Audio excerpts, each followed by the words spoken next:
Hello, thank you for joining me today. I'm sorry for the delay with this.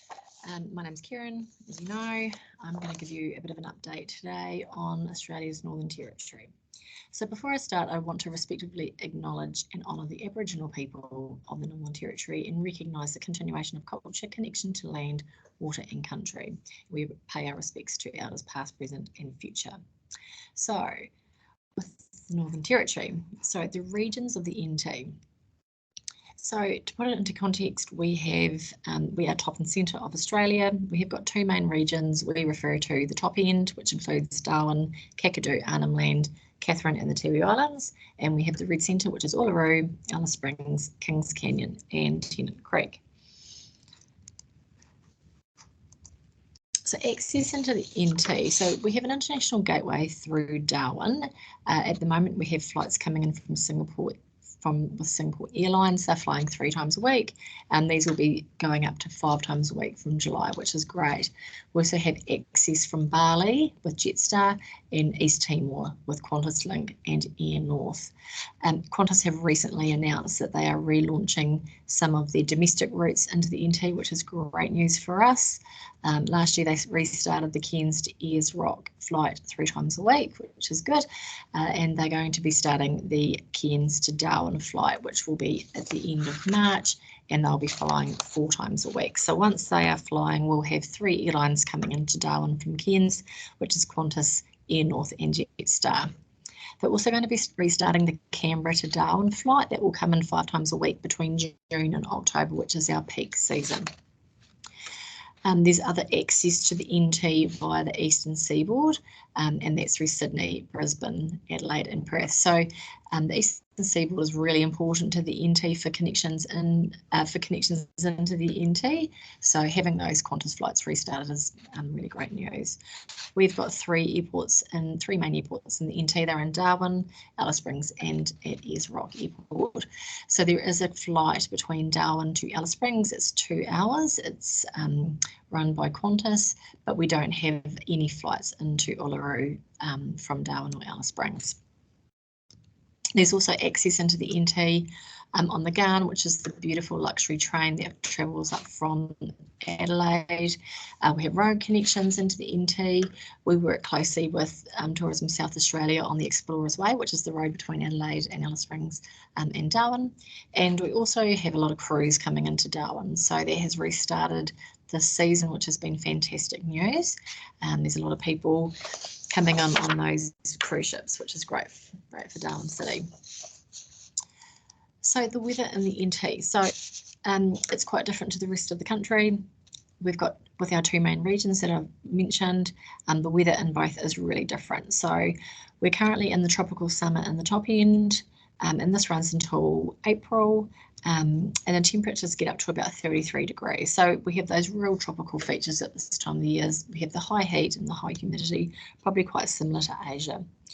In the red centre, we're in summer, and that is until the end of this month, but it's been very hot in Australia over the last month, so these temperatures could well continue into autumn.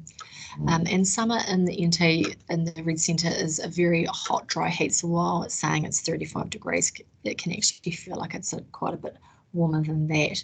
And that's why most of the tours in Uluru will take place at sunrise or sunset, because that's the coolest time of the day. It's really important that visitors know about this weather. It is quite different to the rest of the country, so we really do like to reiterate that. So today I'm going to take you through our main areas in the NT and just give you a bit of an overview on what we have on offer there.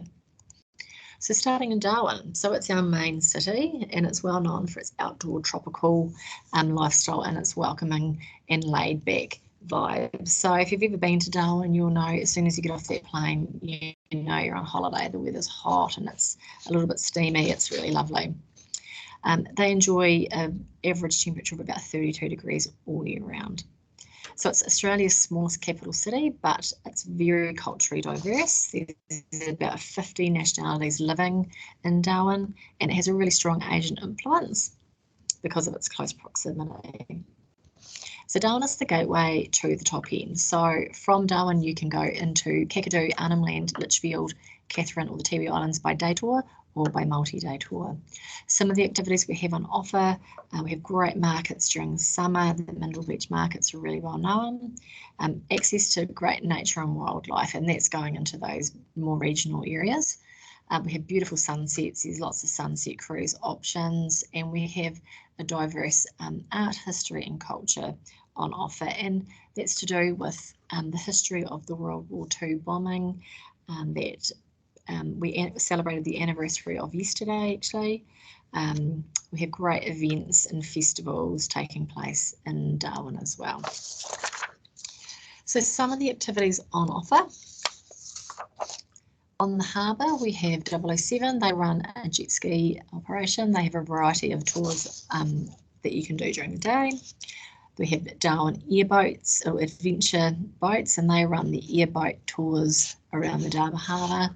We also have Darwin Harbour cruises, and they do an evening sunset cruise, and you can do a dinner option with that as well. SeaLink run a variety of cruises around the harbour too. They also go out to Crabclaw Island, which is on the north coast, and they do 2 different tours over to the Tiwi Islands. Some other options we have in Darwin are Crocosaurus Cove, so you can see the photo here of someone doing the Cage of Death, where you can get in with a 5-metre croc. You can do a VIP tour there, which is more of a behind the scenes tour. You get to hold a baby crocodile, see crocodiles being fed, all sorts of things. It's really interesting, and they do a whip ray encounter too. Nautilus Aviation are one of our senior helicopter operators, and they run a variety of scenic flights around Darwin and the top end. They go, you know, right out to the regions. They do heli fishing. They really specialise in their heli fishing, and they also do a helicopter pub crawl, which is where you fly between different remote pubs in the NT, and they can do a combination of that with the fishing as well. And we have the spectacular jumping crocodile cruise. So this is about an hour out of Darwin on the Adelaide River, where people get to see, they get to go on a boat cruise, and they get to see crocodiles being fed, and they jump out of the water. It's actually quite interesting. It's quite lovely out there. So in terms of day tours, we have a lot of tours departing Darwin. So they will go and visit those main top end regions that I mentioned: Kakadu, Litchfield, Tiwi Islands, Arnhem Land, Katherine, those areas. So there's a variety of operators that do that touring. A lot of the tours are very similar. They do day tours, and they also do multi-day tours as well. I'll just touch on that now. So in terms of the multi-day touring, there's a few more options, a few more operators doing that who just specialise in those multi-day tours. They will generally visit Kakadu, Litchfield. Some will go into Arnhem Land, some will go down to Katherine, and some go over to the Tiwi Islands as well.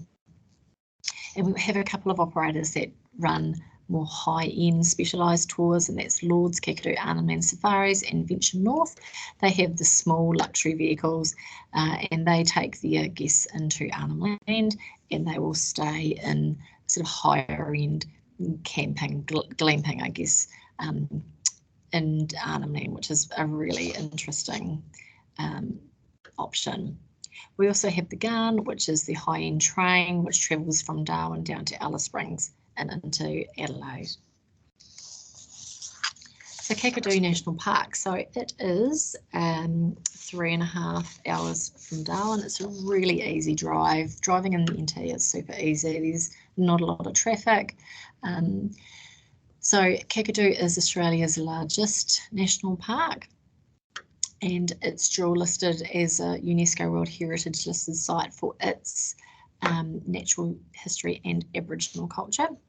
Kakadu is home to the Bining and Mengai people. They've lived there for about 65,000 years. And Jabiru is the main town in Kakadu.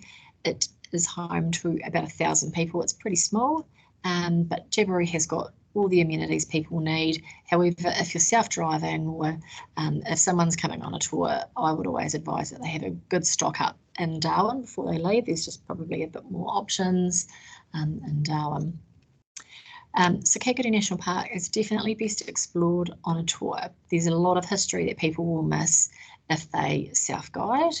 and there's plenty of day and multi-day tour options available, and some of them depart from Jabiru, as I'll talk about in a sec.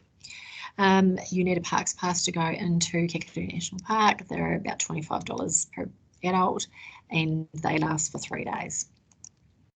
So while we do have a lot of tour operators departing Darwin, we have got a couple that are based in the Kakadu National Park. So we have Kakadu Air. They offer scenic flights. They do fixed wing from 30 minutes right through to full day tour and options. They fly right throughout the year. So Kakadu is amazing during the tropical summer when there's a lot of water around. It's a really nice option to see Kakadu from the air. You can see the waterfalls when they're really full.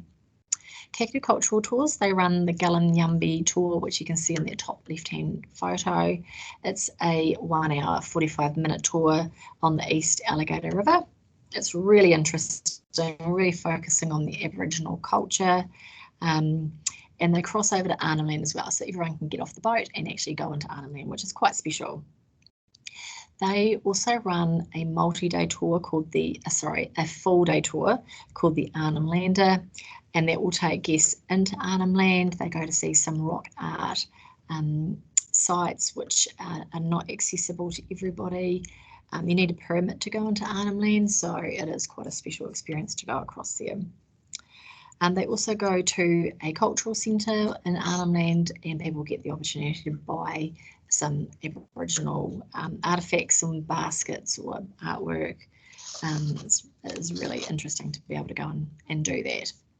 We also have Kakadu Tourism, so they run a variety of tours out at Kowinda. They have the Yellow Water Billabong Cruise. You can see that in the bottom right-hand photo there. These tours run all year round, and they have a variety of departure times and also lengths. So they start at about an hour and a half, and they have tours running from sunrise through to sunset. They also do fishing cruises, so great for the fishing people that are keen on fishing. These will depart twice a day, but they are dependent on the weather, so they don't run all year round. And they also have a full day four-wheel drive tour called the Spirit of Kakadu. It's fantastic. It takes you into areas where you can't normally go in a normal vehicle, and you get to go into some amazing swimming holes as well. In terms of multi-day tours, so Kakadu Cultural Tours do run 2 multi-day tours too. There's the 2-day cultural experience and a 3-day Kakadu Arnhem Land cultural experience. And they stay at the Hawk Dreaming Wilderness Lodge while there. So visitors on these tours get to go into some really remote and restricted parts of Kakadu, which is, you know, pretty special. In terms of accommodation, I'll just touch on this really quickly. We've got 2 premium offerings. Bamaru Plains, they're a little bit out of Kakadu. They're about a 2.5-hour drive from Jabiru, but they've got 10 of these luxury bungalows you can see in the top, for the top left-hand side. And they run during the dry season. And we have Outback Retreat, which is at Kowinda Lodge in the bottom photo there, and they have a glamping offering. But we also have Kowinda Lodge and the Invernick Kakadu Resort too. Okay, so over to Arnhem Land. So Arnhem Land is to the west of Darwin. It's accessible by vehicle via the Kakadu National Park. As I mentioned, you need a permit. You can also fly into East Arnhem Land, into Gove, and it really is considered one of the last true wilderness areas of Australia. So it's home to the Yolngu people. There's about 16,000 Yolngu people living in Arnhem Land, and it's most famous for a couple of Aboriginal artefacts. The didgeridoo comes from Arnhem Land, and it's also the birthplace of the X-ray art. So if you've ever seen any Aboriginal art, you would have seen some X-ray art. So that has come from Arnhem Land. Products are pretty limited in Arnhem Land, but we do have a few which I'll touch on. So we have the Banu Banu Wilderness Retreat, which is on the top left-hand photo here. It's located on Bremer Island. It's a 15-minute flight from Gove, so you would need to fly into East Arnhem Land from Darwin, and then from Gove you can take a flight, or you can also take a boat. So they have a maximum of 12 guests on the island at one time, which makes it very special and very unique. And they have these beachfront bungalows that you can see in the photo here. They only operate in the dry season. We have Darnum, Davidson's Arnhem Land Safaris. So at Davidson's, it's all about the rock art.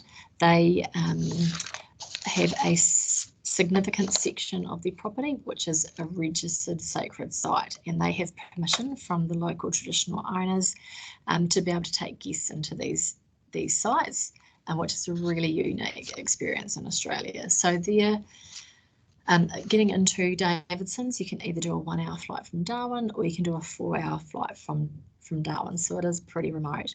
They have a 4-star luxury eco lodge, you can see there in that top right hand photo, and they have a maximum of 40 guests at one time, so they do an inclusive package there. We have Intrepid Travel. They run a East Arnhem Land Adventure, which is a 6-day tour that departs from Gove. We have Outback Spirit, which is run by Journey Beyond, and they do a couple of offerings. One is a Arnhem Land Wilderness Adventure, and the other is Seven Spirit Bay in Darwin Short Break, which is a 7-day Darwin to Darwin tour. So these are luxury offerings. They have the higher price point, but if you're familiar with Journey Beyond product, you'll know that they are pretty high quality. We also have Top End Day Tours. So this is a Darwin-based company. They do a day tour into Arnhem Land. This is a really great opportunity for someone who wants to see Arnhem Land but really don't have a lot of time. So their tours, as I mentioned, come from Darwin. It's a really big day. It's about 14 hours in total, I think. So it's a good option, but it is a really big day. They also do pickups in Jabiru. And we have Venture North. They do touring into Arnhem Land. They go to the Cobag Peninsula, which is in West Arnhem Land. It's virtually uninhabited up there, great place for fishing. So they offer fishing charters. They have permits to go into some really restricted areas up there as well. And their accommodation is a safari type camp. You may also be familiar with Lurry Tourism. Unfortunately, they closed down earlier this year, which is a real shame for Arnhem Land. They had some great product offering there, but unfortunately, they are no longer operating. Right, down to Katherine. So Katherine is the Northern Territory's 3rd largest town. It's 320k south of Darwin. It's about a 3-hour drive. It's home to the Jawoyn people. It's known for the Katherine Gorge, and Nipmuc Tours run a variety of tour offerings into there. There's also a variety of hot springs in the area, which I'll mention in a little bit. So AOT Kings and Autopia Tours run day tours from Darwin down to Katherine. It's a good option for someone who's pressed for time. Intrepid also do multi-day touring that includes Katherine, and that takes people through Litchfield, Katherine, Kakadu before getting back up to Darwin. We have the Katherine Outback Experience. So they have got a 2-hour show that teaches people about the rich pastoral history of the area, and they do a horse and a dog show, which is or the working demonstration. So really interesting to see what life is like on the land. And these tours run between, or these sessions run between April and October. And we have Nipmuc Tours, so they run gorge tours, they have canoeing, and they have some cultural tours on offer as well as helicopter flights. So you can see them in the 2 bottom photos here. They run all year round, the helicopter flights that is, and then Nit Tour, which runs all year round, and that's one of the off-train experiences that you can do on the gun. And we also have Top Dig Cultural Experience. So Top Dig is a hands-on experience. It runs for 2.5 hours. They have 2 sessions a day, and it's where people get to learn from Manuel in the top photo here on the right. They learn about the culture. He tells them about his culture. He will do some painting. He does fire lighting, spear throwing. And it's just a really interesting 2 hours where people can really get involved. So they run from May to October. They also have an art gallery there. People can buy art and didgeridoos and all sorts of artifacts, which is great. They source all of their products locally. So as I mentioned, also in the Katherine area, these hot springs, so they have them at Matarinka and Bitter Springs, and just outside of Katherine, there's the Katherine Hot Springs too, which is a great addition to any itinerary as they're free. So just to touch quickly on the accommodation, we have Cicada Lodge. That's the top end, the high end accommodation in the Katherine region. And we also have Willow River Station. It's located at Timber Creek. So it's about a 5-hour drive from Katherine. It's not actually in that region, but we class it as being in that region. In the NT, a 5-hour drive isn't actually that far. And this is a high-end luxury working cattle station. So it's near the border of WA. It's fairly remote, but it is really beautiful, and they have got an excellent offering. Okay, so heading down to the Red Centre, so you can fly between Darwin and Alice Springs. I mentioned earlier it takes 2 hours, or you can drive down to the bottom, of the NT. It's about a 14-hour drive. It's a pretty big drive. It's very much outback Australia if you were going to take that drive down. So we have Alice Springs. That is our one of our most famous outback towns. It would be what we class as the capital of the Red Centre for us. They have an average of 300 sunny days a year. It's a great place to get Aboriginal art. There's heaps of art galleries in Alice Springs. A great thing to visit is the West MacDonnell Ranges. You can see there in the photo with Ormiston Gorge. It's a beautiful area in the West MacDonnell Ranges, and they do outback ballooning. They run the only outback ballooning experience in Alice Springs. So there's a couple of really cool activities you can do down there. So just to touch on them in a little bit more detail. So we have day touring and multi-day tours running out of Alice Springs, AAT Kings, Autopia and Emu run multi-day touring, and all three of them in Outback Ballooning, Outback Elite do day tours. So they visit, they do town tours, they do visits into the West MacDonnell Ranges, they visit Palm Valley. So everyone does reasonably similar touring, just with I guess with a different offering. AAT Kings is a larger coach. Autopia is focuses on small group touring. So they're all slightly different, but they visit the same areas. Some other activities that we have on offer is the Alice Springs Desert Park. You can see on that top right hand photo. They do a really interesting bird show, but they also showcase the native birds and plants from the Central Australian region. It's an off-train experience that you can do on the gun, and like I mentioned, they do this really great bird show. We also have Outback Ballooning, so I talked about them before. They do a 30 or a 60-minute flight, and these run up to 300 days a year because of the very still weather in Alice Springs. They get to fly on most days, which is great. We also have the Royal Flying Doctor Service, so they have a facility in Alice Springs as well, and this is the home and headquarters of the Flying Doctors. So they have an interesting interactive experience on offer there as well. And we also have the Garden, which I've mentioned. So Kings Canyon, so that is about a 4.5-hour drive west of Alice Springs. So Kings Canyon, it's got there's a lot happening in Kings Canyon at the moment, which I'm just going to touch on. It's about a 3-hour drive from Uluru. So it's right in the middle, which is actually really great for a stopover if you're traveling between Uluru and Alice Springs. So in terms of touring, we have got AAT Kings. They do a guided scenic climb of Kings Canyon. It's a half-day tour, which is guided, and that departs from Discovery Kings Canyon.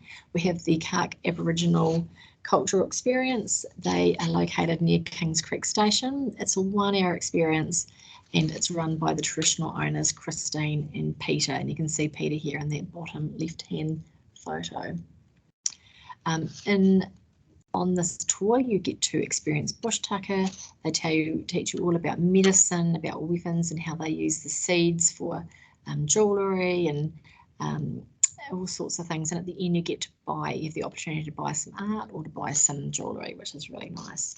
So accommodation in this area, we have Discovery Parks, Kings Canyon. So it's recently purchased by the G'day Group. They're quite well known in Australia, and it was formerly known as the Kings Canyon Resort. So they've got a range of accommodation on offer. They have glamping, they have deluxe spa rooms, and they also have these recently refurbed standard resort rooms, which is on the top left-hand photo. Some of the activities that they have on offer there, they have Light Towers, which is a new product, and it's a Bruce Munro installation. Bruce Munro is famous for his Field of Light at Uluru, and they've got some different entry and food and beverage offerings, which I'm going to touch on a little bit with our new products. They also have a Dining Under the Desert Moon, which is a 5-course dinner. So really beautiful dining experience under the stars. They have drinks and canapes, and everyone sits beside a fire. It's a really lovely experience. And they also have helicopter scenic flights over the canyon.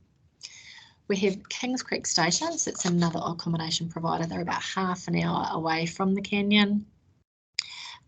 They have got different glamping options. So here on that top right hand corner, they have got the Drover's Dream. That's their new glamping experience. They've got 10 of those, but they also have a Dreamtime and Escarpment glamping, and they have some other options as well, which is not quite glamping style, probably slightly lower range.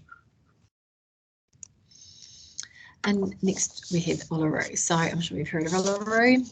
It's home of the Uluru and Katajuda National Park, which is Dual World Heritage listed for its natural beauty and ancient culture. So Uluru is estimated to be about 600 million years old. When you're there, it's a good opportunity to get up early and enjoy the sunrises. They're absolutely beautiful, and the sunsets too.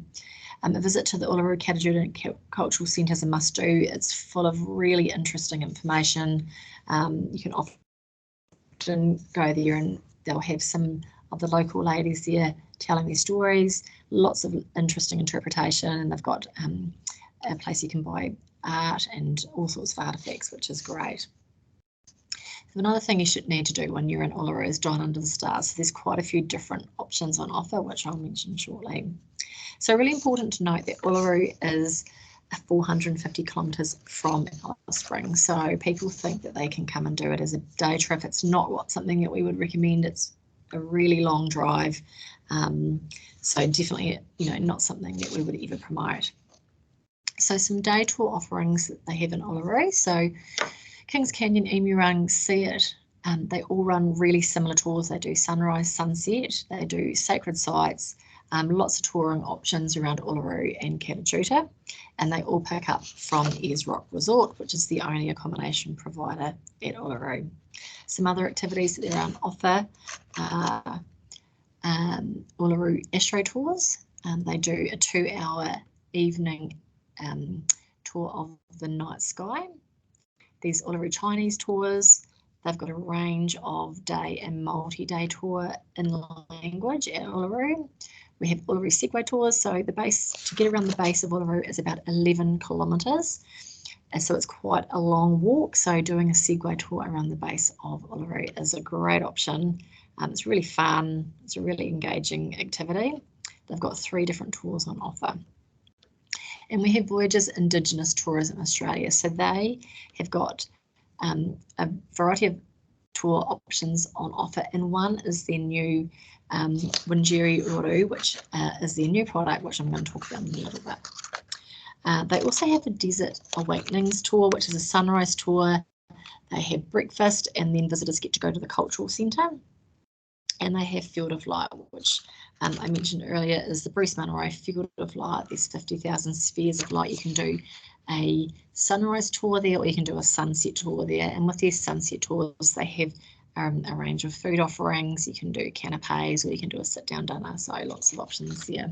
And they also have some dining experiences, which is the Tari Roru, which is a 4-course sit-down dinner, and they have Sounds of Silence, which is their 3-course buffet.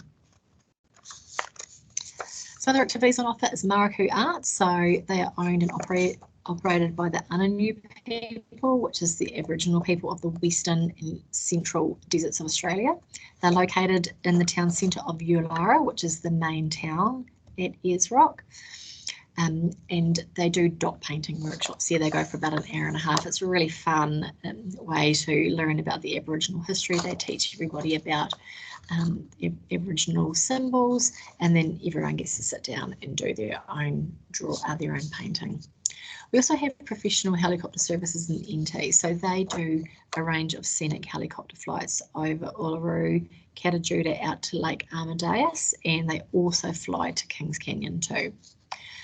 There's the Uluru Audio Guide, and it's a portable audio guide with over 100 stories about Uluru's Aboriginal culture, the history and the geology. You can hire this by the day. It's really, really affordable. I think it's about $30. And it's also available in different languages: Japanese, French, German, Italian, Spanish and Mandarin. So really great for people who haven't got any English. And we have Uluru Camel Tours too. So this is just a few minutes from Ayers Rock Resort, and they have got 3 different camel tours on offer: the sunrise, the sunset, and then an express tour which runs throughout the day. Heaps of fun riding on a camel. So Uluru also has a range of multi-day tour operators as well: AAT Kings, Adventure Tours, Autopia, Emu Run, Intrepid and Waratah. So they have a lot of different tour offerings on offer. All right, so just to take you to some of our new products, we have a new package in the top end. It is with Nautilus Aviation and Finnis River Lodge. So Finnis River is our new luxury lodge that we have. They have got a 1-day package where they do a scenic flight from Darwin. They stop in Litchfield National Park, and you can go for a swim in the waterholes there, and then fly to Finnis River Lodge, have a 5-star lunch, have a couple of drinks, and then fly back to Darwin. And that's all by helicopter. That runs all year round. And in the dry season, they'll also be offering a 1-hour airboat ride on that as well. We have the Yellowwater Havens. This is a Kakadu tourism product, which will be located at Kooinda in the Kakadu National Park. So they're going to be opening in August, and they have 5 of these retreats that you can see in the photo. These are luxury retreats. They're going to have large, and they're going to sleep 4 people, so 2 adults and 2 children. They have 0 footprint, so if they were to be taken away, no one would even know. So sustainability has really been their priority with building these. But they have a large veranda, they'll have a barbecue, a private bathtub, and guests can access all the pools, all the swimming pools and all the restaurants at Kooinda Lodge. So that's going to be a really exciting inclusion at Kooinda. In the Red Centre, we have got the Light Towers. So this is at the Discovery Kings Canyon. So Light Towers is a new light exhibition by Bruce Munro. He's also got the light exhibition I mentioned, Field of Light at Uluru. So it's been aptly named Light Towers because he has 69 of these 2-metre high towers of light. And so the different offerings that they have on, or the different experiences that they'll have on offer for this are the sunrise experience. So these are a hosted experience. They include tea, coffee and a pastry, so sort of a breakfast offering. They have sunset experience, and this is their premium offering. It will be drinks and canapes, and they'll do a by night experience, which is self-guided, and you can buy your drinks, your beverages while you're there. And they also have the viewing deck, and that is when you can't actually walk through the installation, but you can view it, and that's actually going to be a free offering. So these are located at Discovery Kings Canyon, which is 5 hours from Alice Springs. So last but not least is Windjeri Oru, which is the new experience that Voyages Indigenous Tourism Australia have launched. So it's the newest Aboriginal experience, which has been launched at Ayers Rock Resort, which is the spiritual heart of Australia. So it's going to be showcasing the world's oldest living culture using state-of-the-art technology. So it will really impress, and it's from videos we have seen, it just is going to be amazing. So they're going to have 2 experiences on offer: the Windjeri Oru Sunset Dinner. So that is when the guests will be able to come and watch the sunset at their sustainable viewing platform. They'll have an Indigenous inspired cocktail, and then they'll be taken down to the amphitheatre where they'll be seated, and they'll have a gourmet picnic and perfectly paired wine and beer to enjoy with that. And as dark falls, the drones and the light and the music will light up and tell the story of the Mala story Under the Desert Skies. So the light and sound show will go for about 20 minutes. And that will also include transfers back to the hotel. So that is their premium offering, and they'll also have the Windjeri After Dark, which is the same light show. It will take place a little bit later in the day or later in the night, and guests will enjoy light refreshments when they arrive, and they'll watch the show, and then they'll head back to their accommodation afterwards. So it won't include the food and beverage offering. So really exciting. This will be opening in May.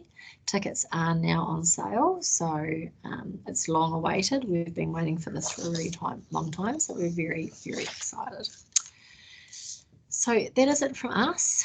I hope you've enjoyed our update, and please feel free to get in touch if you have got any other questions about the NT. So thanks very much.